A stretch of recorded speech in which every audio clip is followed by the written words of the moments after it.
meeting you right where you are on your foster care journey. This is the Forgotten Podcast. Hello and welcome to the Forgotten Podcast. I'm your host, Jami Kaeb, and I am so happy to be with you. If you are part of the foster care community, passionate about serving, or simply interested in learning more, we are here for you.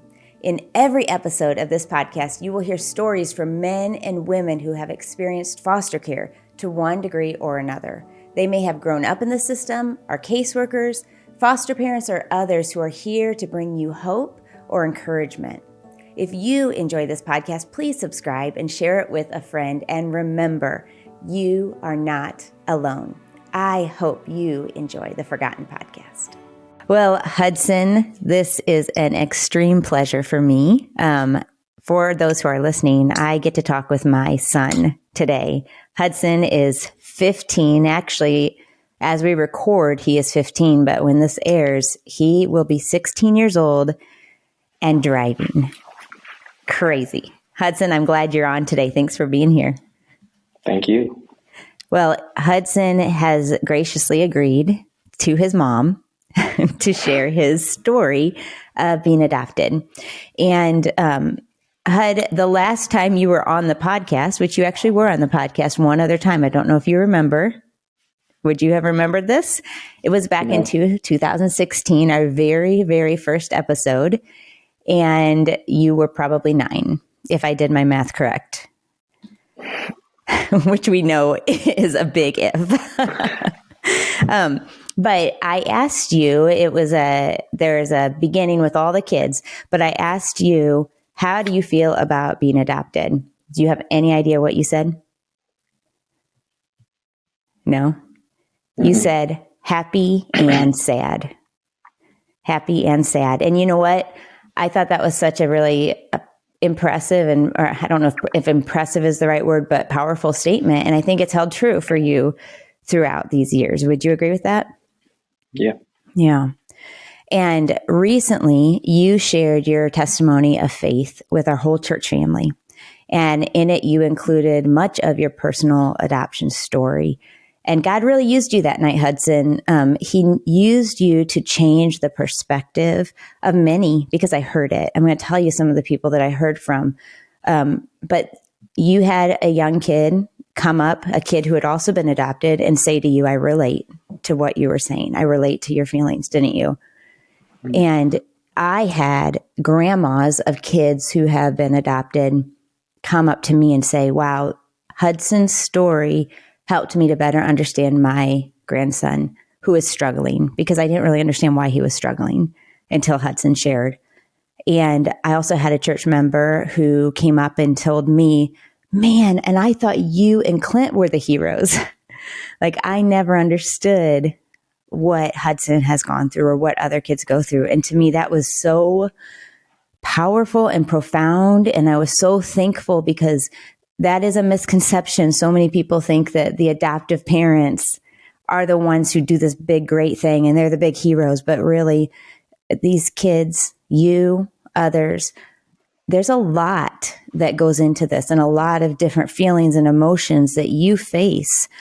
And you are a hero, Hud. You're really special. And I'm really thankful that you're my kid. So I want to let you talk now, because I am doing a lot of talking right now. But I remember one more thing. So I guess I am going to talk a little more. I remember one more thing, honey, when that night when we sat in the back of the church before we walked up to the front and you shared your story. I remember you looking to me kind of nervous, and you said something, which I don't know if you remember this either, because you were probably pretty nervous that night. Do you have any idea of what you said? No? You said, I think my story's too long. I think I'm going to talk too long. And I remember saying to you, do not leave out one word, because I think God is going to do something mightily through you that night. And he did. And so I believe that that's going to happen today too. And I'm really, really thankful that you're on the show.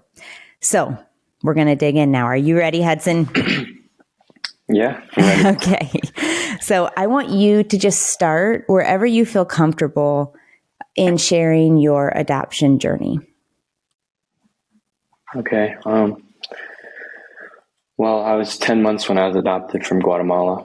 So I had no memory of my birth family. Didn't know like what they looked like. I still remember that one like picture of like my mom holding me as a baby, but like, that was like the only thing. And so, just growing up, I was like going to church and like doing like just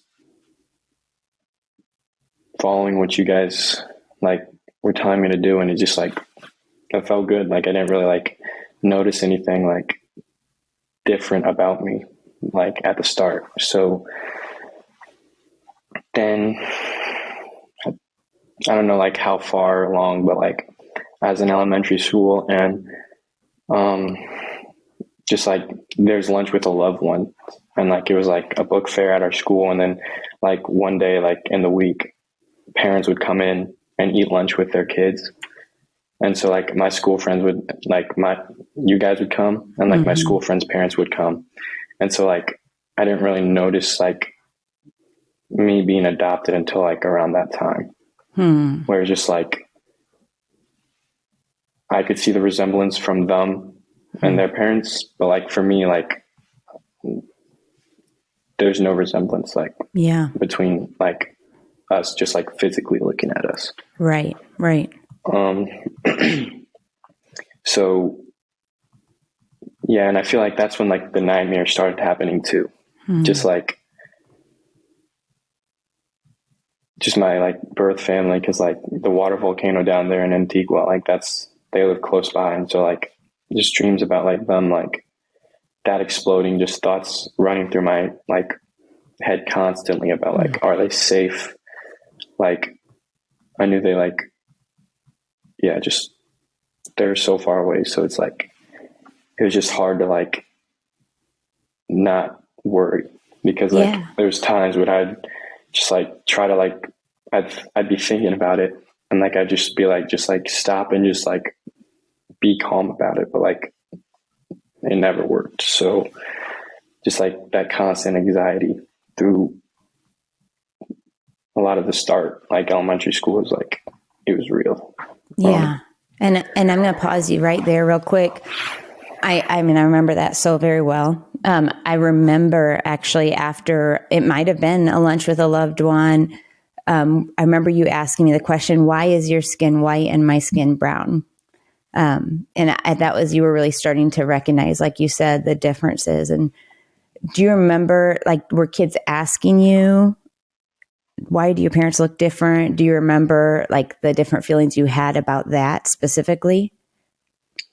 I don't like remember if like they ever like came up to me and asked, but like just like when I was eating with you guys, I wasn't like ashamed or anything. It was just like kind of like awkward, because like I could see them sitting with their parents, and it's just like that's normal. Like that's normal. That's what like people expect. And so like when you see someone like me with parents that aren't the same color, that like don't look like me, it's kind of like you get those like weird glances at you and everything like that. So just, I mean, I don't know if they directly came up to me, but like, I just you felt it. Yeah. And then on the other hand, you knew that you had birth parents, but you didn't know them. And so you're in this, you don't look like us. You know you look like them, but you don't know them. And then you were concerned. So talk more about that anxiety and how that impacted you.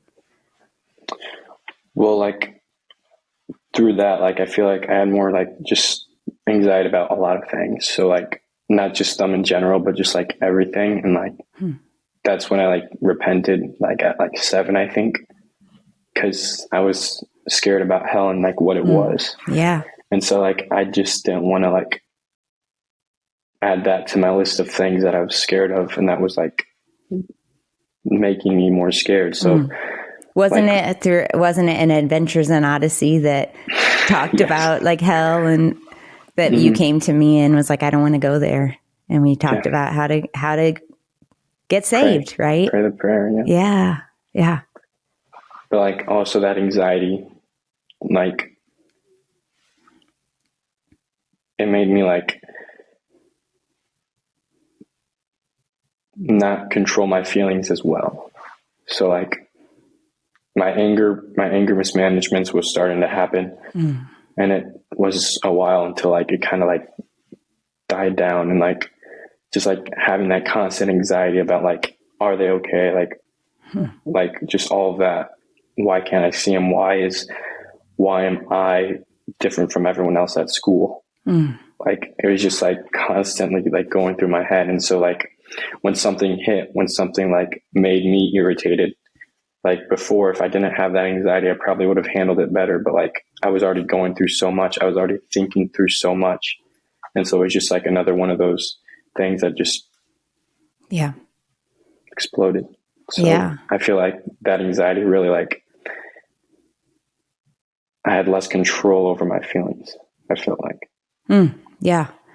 And Hudson, you've always been, I'm sure that those who are listening right now are thinking, this kid is only 16 right now. Like you have a way of expressing yourself that is very mature. And you've always been very emotionally mature. But I definitely remember, and I know that counseling was very helpful to you and to you and to me. Hold on one quick second, Hudson. I think you got stuck. Before I go on, is it okay if I bring up counseling, or would you prefer me not? No. Okay. So like with the anger and stuff. Yeah, with the anger. Yeah. Okay. So Hudson, I know that counseling was actually very important for you, and it was important for me. I know that I got to sit in and listen and learn, and I really believe that I became a better mom to you, because so often in your anger, I would just come at you more like, you got to stop that, like trying to like, I need to fix this right now. And you were already in this fight or flight stage, right? That you weren't thinking clearly anymore. And so me saying, stop it right now was doing nothing. Do you remember what your counselor talked about with the chain link? I don't know if you remember that at all, but do you? You want to tell about that? Like the bomb and like... Yeah. Like how like it like starts out big, and then once you like ignite it, it slowly decreases until the bomb explodes. And like every like just like small or minor thing, or like something big happens, then it'll like be closer to like igniting that bomb. And like just all these small things that just make you irritated more and more. It just like it slowly comes down, or like quickly comes down, and then it just explodes. And then that's when I would blow up. That's when I would just like, Yeah. So. I remember that too. It was like you would blow up sometimes around something that felt to me like, why are you reacting this big? But it wasn't that one thing that caused you to blow up. It was the tick, tick, tick, tick, tick of all the things, plus the undercurrent of the concern of your birth family. So it was all compounded together. Yeah. I remember too that almost always in that season, when after you would calm down and after we'd be able to kind of reconnect and talk again, I would ask you, are you thinking about your parents? Are you concerned about your birth family? And I mean, almost always you were like, yes. Like that was just that undercurrent for a long time, for many years in your elementary years. Like going into junior high, I feel like too, like that's after I like saw them and everything, and I won't go too deep into that because I haven't said anything about it yet, but like just like in junior high, like I kind of felt that same anxiety. It just wasn't as strong. So I just, because like it was still there, but like it wasn't to the point where I was just like constantly just like scared and everything. So let's kind of go to this point when we learned that maybe we might be able to find them, and talk through kind of that, how you heard about that and the next steps in the process. I kind of had like one more thing. Oh, sure. Go for it. Yeah. But like you adopted 4 more, I think, after me. I might have lost count. I don't know. But 4, and 3 of them were from the same birth family. Mm-hmm. And so just like seeing them not being split up, seeing them like being together, like in their birth family, they lived here in like Bloomington Normal, I think. And so they were close. And there's times when like you guys would like reunite together, like annually or something like that. Yeah. And so like just like seeing you guys go and seeing them have like a great time, like bringing home pictures and just like everything, like that's when like I probably wasn't at my best moments. Like that was when I was like really like just that impacted you. Just really deep down, just anxiety and everything. So like they'd come home and like I try to be happy for them, but like at the same time, like it was just like, why are they so lucky? Why do they have this? Like, why does this have to happen to me? Right. Because for one, I have like maybe like then I had like 2 pictures of them, and it was just like just of my mom, not of my dad, not of my siblings. So I was just like, and 2, they lived in Central America. They didn't live 20 minutes away where you could just drive and just like come to them. So it's just like something like every time you guys would go, or every time I'd see a picture, like one of their pictures of like hung up on their wall or by their bedstand of like them with their birth family, like I'd always look at that and just like sometimes get discouraged, but most of the time just like the anxiety would just like come to me again. And I'd just be like it's back. I mean, it was always there, but it just like the more stronger it became. Yeah. And actually right before, we're going to get deeper into your story here, but I remember being at a conference. So this was when you were around 10 years old. Maybe a little before that, actually. No, I'm wrong. It was when you were more like 8. When you're around 8 years old. And I remember going to a conference and hearing a lady talk about adoption and how like our kids' brains around the year 8 years old, developmentally 8 years old, that often their brains are growing more abstract. And so they're able to think more. And these are the times when we need to be bringing up more questions and like asking more, not just waiting for you kids to ask us. And so I remember coming home and I remember you laying on the couch and I came to you and I said, "Hey, Hudson, I just have a question for you. Do you ever think about your birth parents or your birth mom?" And I remember that you immediately started crying and you said, "All the time." And that really hit me because I didn't realize that it was so present for you. Yeah.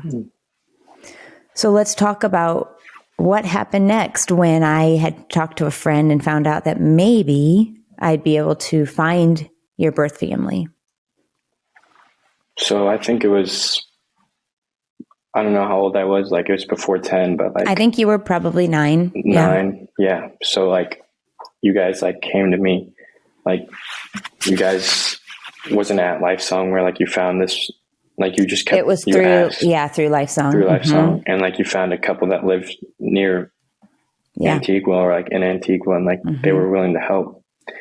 And so you guys told me that like when you realized that they could like come in contact, you told me, and I was like, when I heard that, like the anxiety didn't go away, but it definitely like gave me a little more peace. Cause like, I just knew that like they could come, they could like see them and they could like ask them questions and everything. So then like we did this thing where like I'd ask the questions to them, you'd email it to them, and then they'd go to my birth family and like ask them the questions that I had, and then they'd come back to us and then I'd get the answers. So I don't know how long it took, but that was crazy. I mean, yeah. And I want to say too, that although it relieved your anxiety, honestly, it brought up some anxiety for me because I had some fears too of like, what will it be like? What if they're like, we want him back? Or what if Hudson's like, I want to stay with them? Or how is that going to impact you? I mean, that brought up a lot of insecurities for me as your mom as well. But I knew that it was your story. And if we could find them, we needed to do that. And I'm so grateful we did. But, so yeah, it went on for a little bit, and then we kind of had to hear there was some hard things along with that too. You want to share more about that? Yeah, I remember like one time we got the email back from them, and so we were waiting. And I remember going into your room with you and Dad and just like opening it up and just reading the answers that I received back from them. And I don't know like how it came up. It was in the email, but it was just, it said that my birth father had died. Yeah. And just because before I told you, like the anxiety was kind of relieving at that moment, like realizing like, if this is the closest thing I got to like seeing them or like hearing about them, like, yeah, I won it. And like, I'm grateful for it. And hearing that afterwards kind of just like bumped me back down to square one, kind of just like, I thought like it was getting better, and it was. And then that hit of him, just like him being gone, and anxiety started coming up again because I didn't know what happened to him.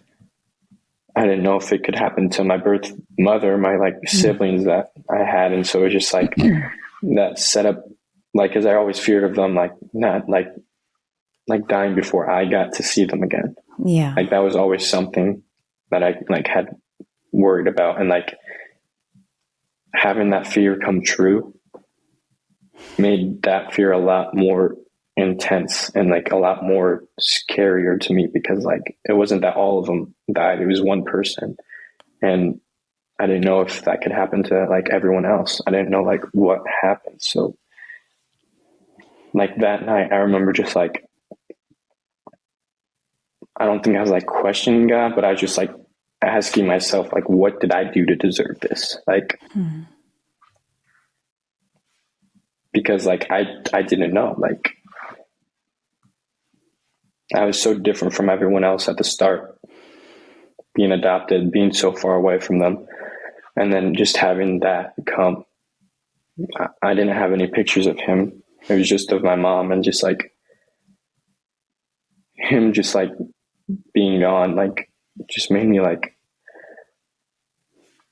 yeah, I was just wondering like, why does this have to happen to me? Like, what did I do? Yeah. And so I just try to do that. Like, I've talked to you guys about it, but like, I feel like I could have been a lot more open. And I feel like that was one thing where I could have worked on better, because like I was trying to do it mostly on my own. Like I was trying to deal with my anxiety, and like before counseling, I was trying to deal with that, like my fears and everything, by myself. And so that made it a lot more harder to like try to like cope and deal with the anxiety that was coming at me at that age. Yeah. And you were so young. You were only 9. I mean, that's like 4th grade. Yeah. I remember like and it would hurt my heart for you so much, because I'm like, I hate that you have to wear this burden, that you feel this burden, and yet it was real. And so I wanted to, as much as I wanted to fix it for you, I knew I couldn't. And as much as I wanted to say, I totally get it, I couldn't, because I wasn't adopted. And so I think that for me, I just tried to be with you, and sit with you and cry with you. But that was hard too, to not know. And for you to feel alone in it it's so hard. And yet God was present. God was present with you, even when you didn't necessarily even know it or feel it, right? So then we found out that, you just take it, I don't want to give anything away. So we're in church, and it was the second service, I think, and the announcements came on. I mean, not came on, but after like the whole sermon, like one of the ministers came up and like announced that our church is going on a mission trip to Guatemala, I think the next summer. And so, I mean, I didn't really think much of that at first. I was kind of like just shocked, like, hey, that's where I'm from. Like, Yeah. I was like, that's kind of cool. And then like, you guys came up to me. I don't know how long it took, but like, you guys came up to me and like told me like, how would you feel about like going on this mission trip and everything? I was like, I mean, I didn't know that, like at that moment, I didn't know like we're going to see them. I didn't know if we're going to see them. I just like, I knew that it'd be like close to them. I knew I was going to be like in my home country, and I just like, it felt good. And we ended up going, just the three of us, you, me, and Dad, and well, with the church, like with the people who went on the mission trip. But like, I remember we got there on a Saturday night, and then that Sunday morning we veered off from the group and went with a couple from like Lifesong to me and my birth family, because we set it up, and like they set it up so we could like go see them while we were down there. Yeah. What were you feeling that night before, or even that morning when we were on the way? I mean, the night before I was really tired because of all the flying, but that Sunday morning I was just like, it was finally happening. Like, looking back at that, like I didn't feel like, I mean, I was scared, but it wasn't like anxiety where it's just like, what's going to happen and everything. Like, I mean, I was still kind of sad because like, I'd think to myself, like, we could have done this sooner, like before my birth father had died. And so I was just like, I was trying to like keep my head up because like I get to see everyone else. But like at that same time, just like him being gone, it was just like in the back of my head, just like kind of bummed, like disappointed, just like. That makes sense. Yeah. But like we went through Antigua like before and just like walked around there. And so I tried to like not think about it, but like it would always come back in my head. Like I just could not stop thinking about it. And so we finally got there, and we got to their house, and it was like a one room house, one bunk bed, and it was just like dirt floors. It was just like, I wasn't exposed to this ever. Like I always thought that like United States, America was like everywhere else. Like I didn't know about like third world countries, or just like countries that had to go through this, and like people had to go through this. And so just like walking in there and like just realizing what they had to go through, it just like, it shocked me, and it like, I was sad because like they have to go through this. Like I have life so easy. But we got to talking. The couple was our translators. And like at the start, it was just like, just reuniting again. So it was just like hugs, and like just, we were all crying. And I remember like there's one man in there. I didn't know who he was, but like, I didn't know who like any of them were because I never saw him. So I didn't really know what was happening. I like assumed he was like an uncle or someone in the family, but he was crying too. And he came up and hugged me, and I was kind of like iffy at one point, because I was like, is this like another man like my birth mom? Like, it's like, is she married again, or like, is it just like someone helping out and everything? So but yeah, I have my birth mom. I'm the youngest of three. Like Asfin, he's I think maybe 5 years older than me. Sarah, she's like maybe three years older than me. And then Blanca, she's a year older than me. And just being there, just like, all of that fear just went away. It was like I was there in the moment. They were there. Like, I was hugging them. They were like, it wasn't like fake. It wasn't a dream. Yeah. And so we got to talking, and there's one point where, like, my birth mom said something to the translators, and he's kind of like shocked for a second. He's like trying to like realize what she just said. And like, we knew something was up. And then he talked back to her in Spanish. And so they had like this mini conversation back and forth, and we didn't know what was going on.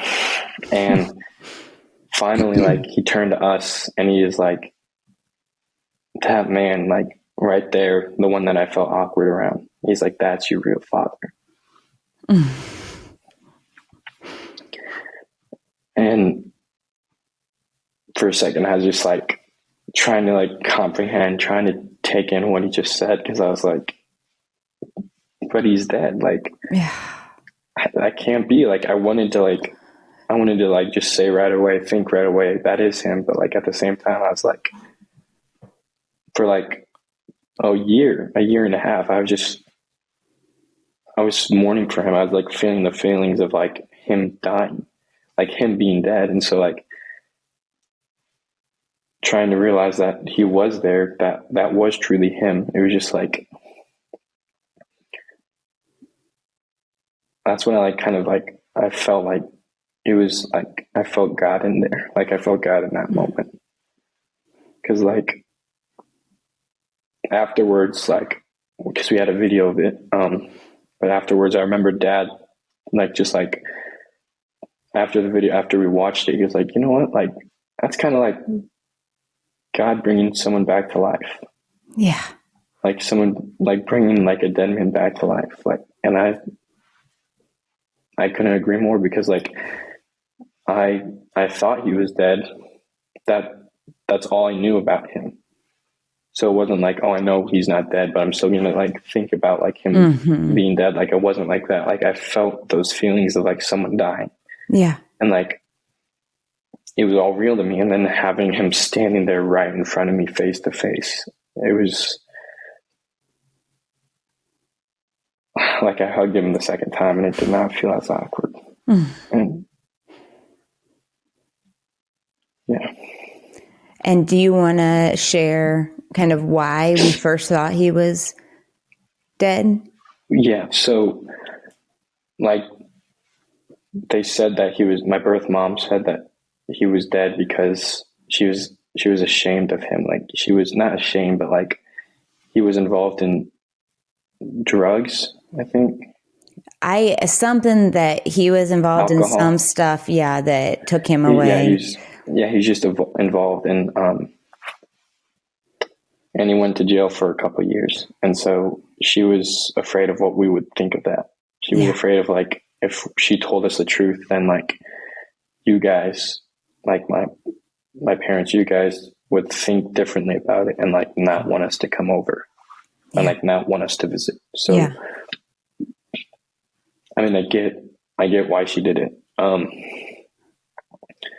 But yeah, I was just like, at that age, I was like, but why? Like, I was just thinking like, why didn't you tell me that? Yeah. And so, yeah, but in the end, I got to see him. I got to see all of them. Pictures were taken, and like, just like, I felt good, because like I said, like, the three other siblings that were like together, they had like pictures of them by their nightstand, hanging up on their wall, or just like somewhere where they could see it like almost every day. Yeah. And that was always so hard for me. But like, when we took those pictures together, when like I got them, when they were like in my hand, and like, I could just like, I could also do what they did. I could also hang it up on my wall.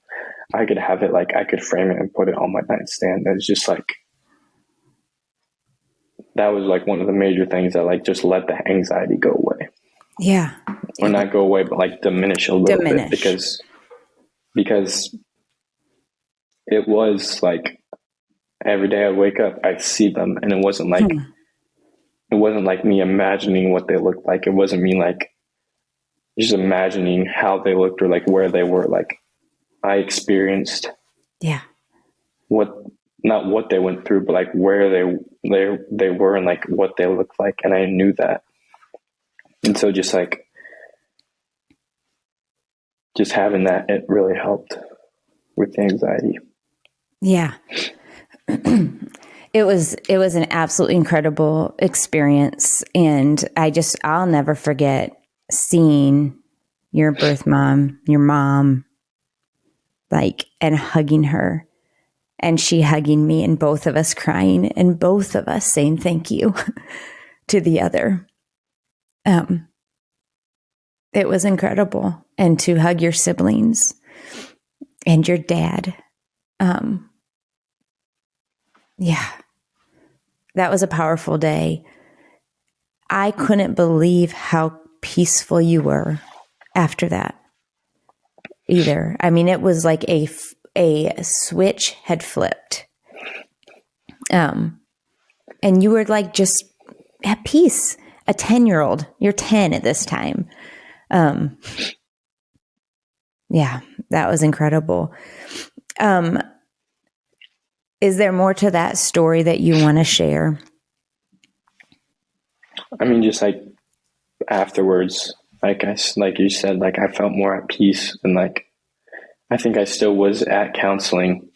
Like I still did counseling afterwards, and it like, because like before counseling, like he was like, I was learning about how to deal with it, and like I was learning how to, but like it was so hard to put it in practice. Oh yeah, because like everything, I still had those fears, but like after that moment, I felt like doing those things that he said, like, and just like trying to think about that, like it definitely helped a lot, and it definitely made it a lot more easier to like be at peace. Yeah. I mean, it like the anxiety did not go away. Like it was still there after I left, after I was back in the United States. Like I was still far away, and I still felt that heartache for them. Mm-hmm. But it wasn't to that point where it's like making me like not be different, but like act like quickly. It wasn't like the anger. It wasn't that underlying like, tension in that same way, right? Yeah. Yes. And so like, yeah, just after that, I definitely felt a lot more at peace. Do you remember, it was not all that long ago, we were walking around the neighborhood, just you and I, and I asked you, I was saying how a lot of times it's very normal to feel like sad or even mad, or just like the fact that like, why was I adopted? Even being happy in a home that you love or whatever, but just still feeling that sadness or madness or whatever. And I asked you, I said, do you resonate with that? Do you feel those things? And do you remember what you told me? Like how I felt convicted? Yeah. Share more about that. Yeah, you said, I don't feel that way. I feel more convicted. And I was like, what are you what? What do you mean? Yeah, just like, for me, like when I said that, it was like more about me and my like gratitude and thankfulness. Like that's what, like the main thing. That's why I said it. Because like when we got to where they were staying, I saw what lifestyle they were living in. Like their whole house was like maybe the size of like me and the boys' room. And just what they had to go through, how they lived their life. And it was just like, you know, I'd get mad about, or I'd get irritated about you just like not getting groceries on time, or like not having it, like just these little things that I was annoyed at. And like, then just stepping back and looking about how good my life is right now, and like how easy I have it compared to them. Like it made me feel a little, like it made me feel convicted about just like the way I looked at things, and the way I accepted gifts, and like the way I just was, like how thankful I was. Because like, I mean, this life, we don't deserve this life. None of us do. But like, in the same time, like, I don't, and I didn't deserve this lifestyle that I have right now. And so just like, I kind of felt just like, I felt happy, but also like I was convicted at that moment too. Just like thinking about what they're doing right now and what I'm doing right now. And just, that was a lesson for me. And I think that this attitude of gratitude, that will take you far. And that's something for all of us. Like we all go through things.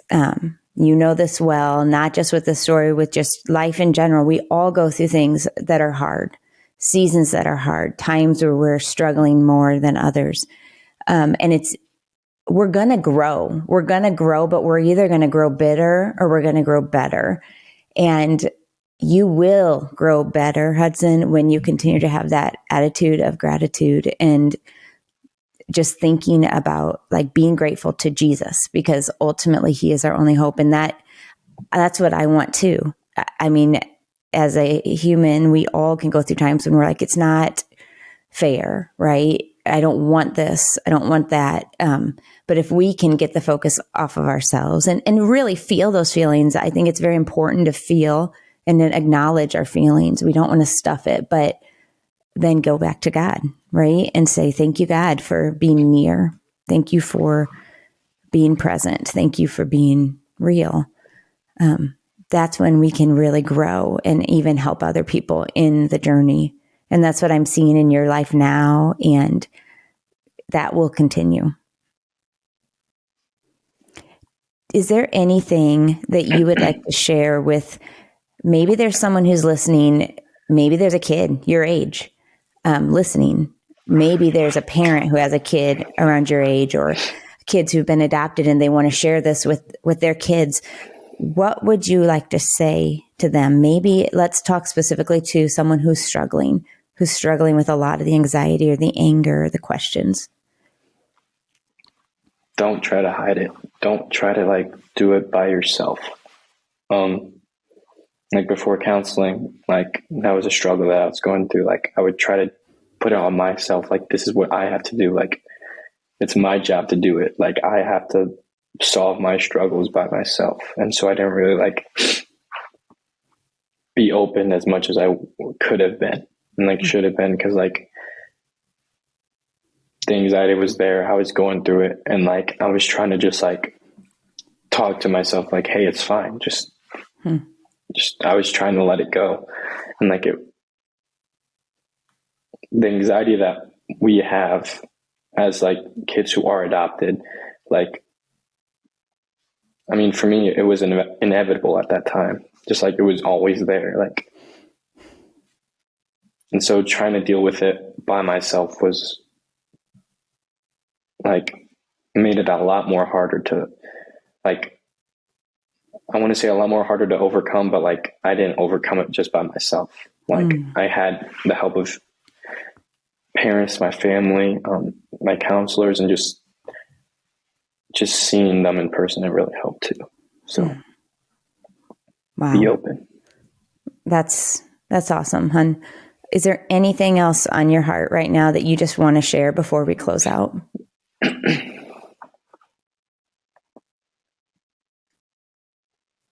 I mean, I feel like to the parents, like, just like if you do see them like acting differently, or if it's like, just like they're not themselves, like, and like for me it was maybe a little difficult to like open my feelings, like about what I was feeling like to you, like right away when you ask. Yeah. But like, it takes time, but like, just like talk to them. It's like one-on-one, just to figure out how they're feeling and like how you can help. Because like, there's times like when I'd rage, when I'd lose my temper, when I'd get out of control, and like, it was because like of that undermining, like just the anxiety and everything. And like, you'd like get back at me, and like, we just have this like constant thing, and like in the back of my head, I'm like, she does not get it. Like she does not understand. And so just like having your parents on the same page as you are will definitely help moving forward, and just like having that like person who knows what you're feeling and like can try to help you when you need it is very helpful. That's awesome, Hudson. Yeah. As parents, we need to not react to what we just see on the surface here. There's usually a lot more going on, right? Below the surface. Mm-hmm.